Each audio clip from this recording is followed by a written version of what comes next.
Hello there, gorgeous. Here I am in North London. It's a town called Barnet, and I am house sitting taking care of two golden retrievers, two cats, and three small lizards. It's the continuation of my slow nomad exploration, and today we're not talking about that. We're talking about how to reverse the aging process, how to age reverse.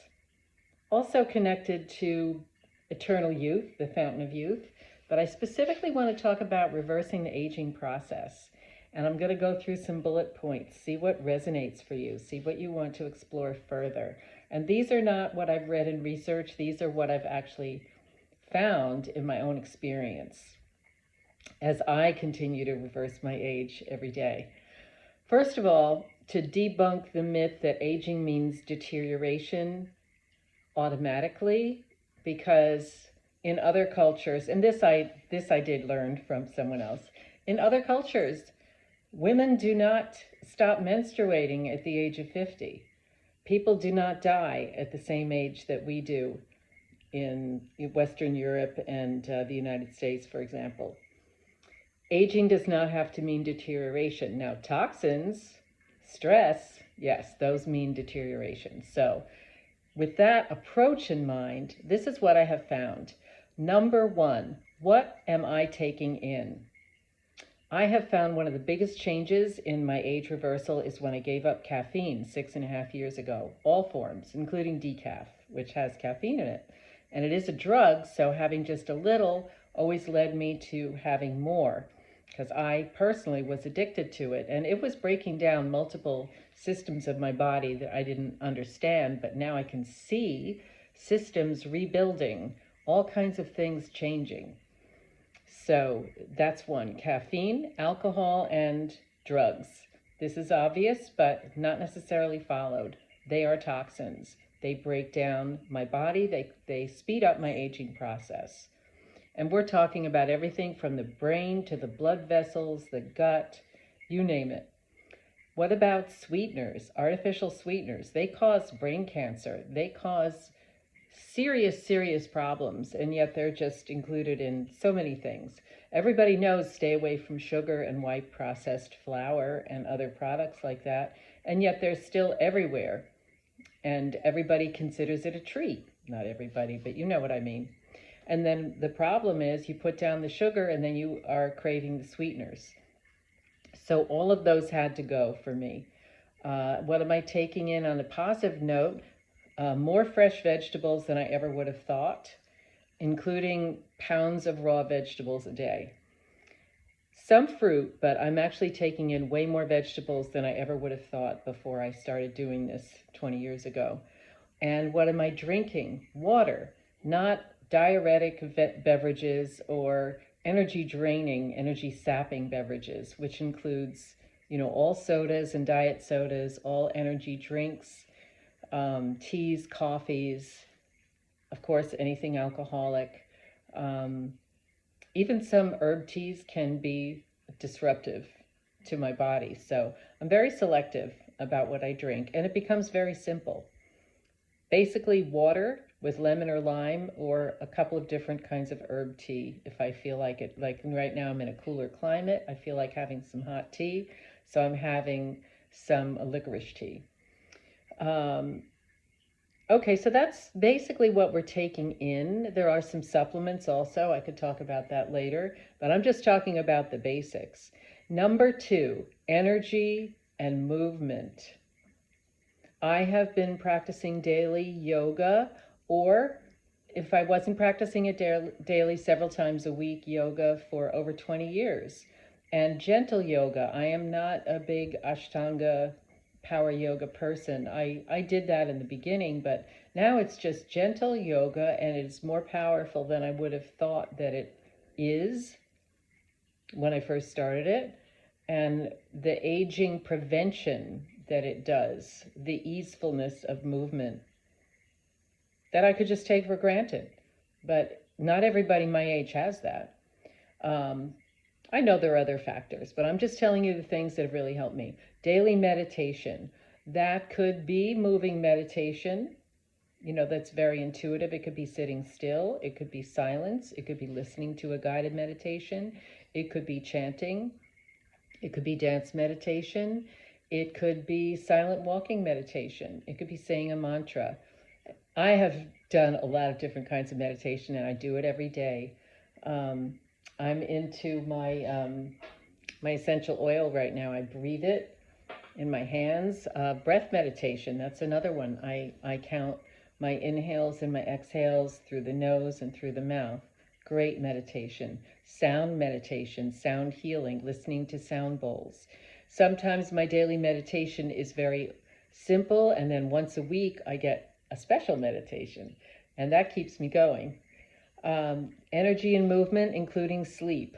I have been using a sleep app called Rise, which I don't get any credit for, which told me from a quiz that I need 9.5 hours of sleep to operate optimally. And I have found that that's actually really true.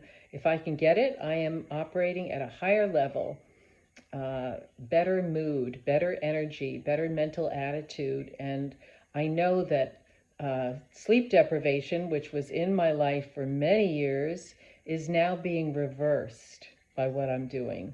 I'm recovering, I'm restoring, I'm rewiring the damages and the ravages of the years of sleep deprivation, which also was tied to my caffeine use.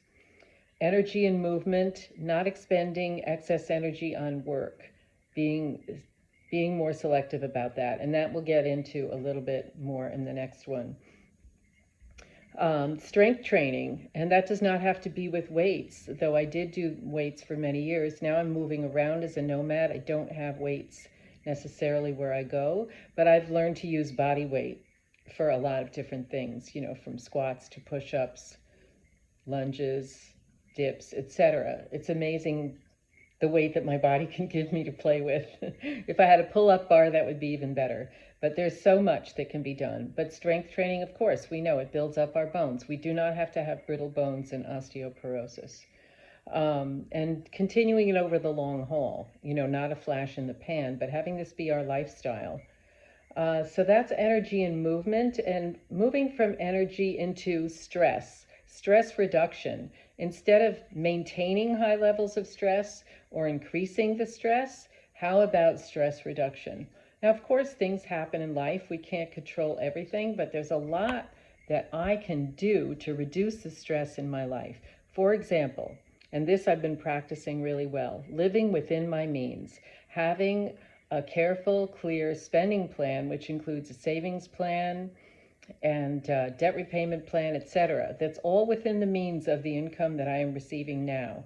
Not income that I hope to receive in the future, that I'm borrowing against, but income I'm receiving now. The peace of mind and the lowering of stress is unbelievable. So that's one. And then setting boundaries and keeping the boundaries. Not just setting them, but actually minding the boundaries. We teach other people how to treat us. If we get stressed out by how people are treating us, you, look at how am I setting my boundaries, and not shouting at somebody or telling them what they have to do, of course, but just being clear. For example, now that I'm in the UK, I no longer can attend some of the same meetings, Zoom calls, classes, etc. that I was attending when I lived in Eastern time zone or Central time zone. I was in Eastern for about 2.5 weeks. So now it's 5 hours later than Eastern, 6 hours later than Central, because I'm in UK time, British UK time. So that means that if somebody was having a meeting at 7 p.m. that I went to every week, then I'm no longer attending it because it's at midnight. Now, I know I have a choice. I could completely change my schedule to be US-centric and go to meetings that happen at midnight, 1 a.m., 2 a.m., 3 a.m., but I choose not to do that because I know it's better for my body, my rhythms, and to not have depression if I wake up with the sunshine in the morning and go to sleep when it gets dark at night. So, and here it gets dark a little bit later because than where I'm used to. It's in a more of a northern hemisphere place, and so it'll be dark. It'll get dark at like 8 p.m., and this isn't even summer solstice yet. And so I get to wind down and I get to follow my body's, natural rhythms and the circadian rhythms. What does that mean? It means saying no. It means backing out of certain groups that I was in, one-on-one meetings, asking people how they can reschedule. And most of it has fallen into place. But I had to set that boundary. Nobody was going to set that for me. And of course, there are many other boundaries that we can set, and it's an ongoing process developing what the new boundary is that needs to be set. And the stress reduction that happens from that, it accumulates and builds on itself. Because the less stressed out I am, the easier it is for me to go to bed and for me to set boundaries. It builds on itself. That's energy and movement. Then there are a couple of others. Connection, I think, is what I want to call this. Number 3, connection. Connection with my safe sisterhood, women friends that I trust and can speak with and can listen to wholeheartedly and share every day. That's a non-negotiable for me every day. And it's more than one woman. And they do change over time, but some have also stayed the same over many years. Very important for my stress levels and for my joy levels, for my processing my emotions and not keeping things bottled in. Of course, we know stress is very aging, so that's an important tool. Connecting with nature, being outside every day, seeing grass, seeing trees. I'm looking out the window now, seeing the sky, seeing flowers, hearing birds. Other examples of nature, of course, that water. If I live near the beach, getting down to the water every day. That is so healing. Now, I don't always do that. I have been known to, stay inside most of the day. I've been known to live in downtown parts of cities where there's almost no nature, like trees spotted around. But I'm working on that, getting more and more contact with it. During this 6 months of house sitting that I'm doing in England and Scotland, a lot of the homes are near the woodlands and the hills and the rivers, and I will have more opportunity and less excuse to not be in nature, including dogs that need to be walked and want to be walked. So that's one thing. That leads me to the next one, animals. Yes, animals can cause stress. I'm not saying that every contact with an animal is stress reduction, but, with good boundaries, dogs can be great with good training, cats, other animals that we enjoy, that we love.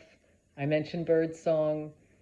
People have all kinds of pets. And if it's not your pet, then visiting animals and spending time actually touching them, snuggling with them, talking to them, listening to them. It's definitely a stress reducer, and I believe it keeps you young. Of course, there's physical work besides workouts. Physical work is age reducing also, as long as it's not overdone. And that leads me to the work aspect. Workaholism aged me. And working right-sized keeps me young.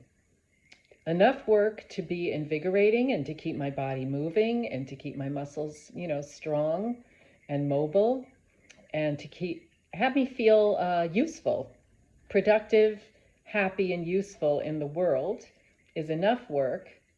And some days, a rest day, not working 7 days a week, another boundary.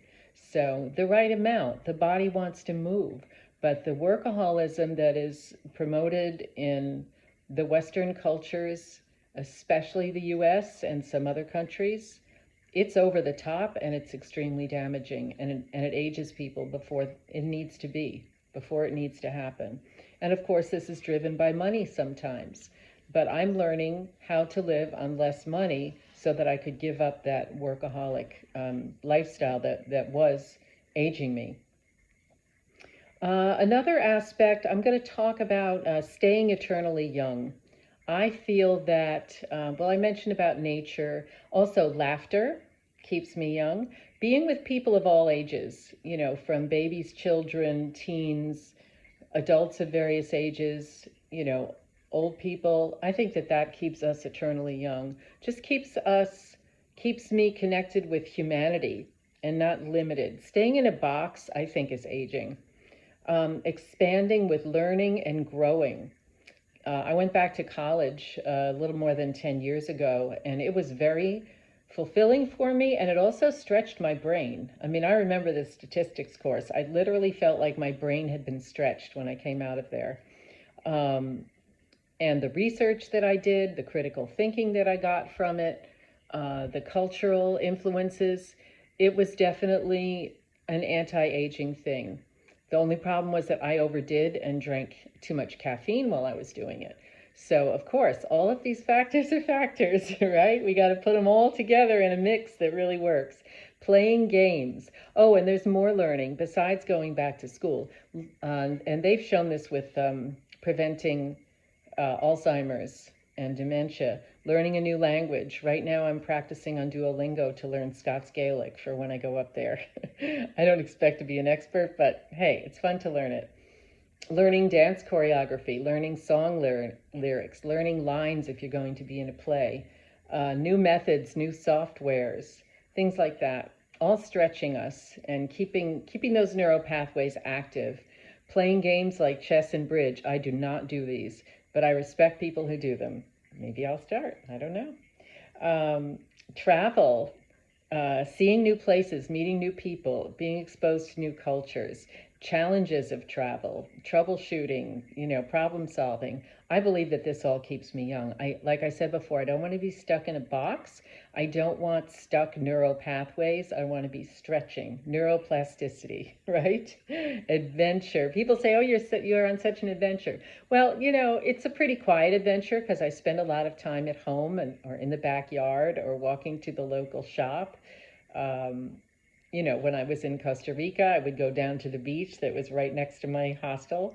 But it's a quiet adventure, but at least it has variety because I will be going somewhere else. I'll be going to Derbyshire in 2 days. I mentioned taking courses, stretching our brain. There are two other things. One other thing is supplements can really help, and I am by no means a supplement expert or a naturopath or anything like that. But a couple of things that have helped me a lot to keep my body young, and I noticed certain symptoms actually passing, to help with things like libido and varicose veins, ending of headaches, gut health. I have found that redox signaling molecules really help. And I know that redox signaling molecules are something that all our cells have lots of when we're born, and that over the years they fade away, they wash away, whatever happens to them. We don't have as many of them. So, there are products that replace that. The one that I love is ASEA, all in capitals, ASEA. And if you want to know more about that, I will connect you to the woman that I buy it from. I'm not a distributor of it right now, but it's really a fantastic supplement. I also love for gut health prebiotics. It's not the same as probiotics. And it really helps my digestion to keep it moving. So, those are a couple of things. And they say, the gut is the second brain. So I know that having a healthy gut keeps me young. I can move around. I can do everything when my digestion is moving nicely. So I've covered a lot of things. This is 18 minutes, how to age reverse. I haven't even talked about skin. I'm not a skin expert, but I do know that those orange and yellow vegetables with the vitamin A and eating 2 to 3 pounds of vegetables a day is really good for my skin. So, what do you love for age reversal? Please put it in the comments. I want to keep learning and growing. I've been on this quest for age reversal since at least 2008. I remember talking about it and researching it then. That's a long time. That's 17 years. And in some ways, my body is younger than it was then. Maybe even my mind. I don't know. So, let me know what you think. Let me know what else you want to chat about. Ciao, Bella.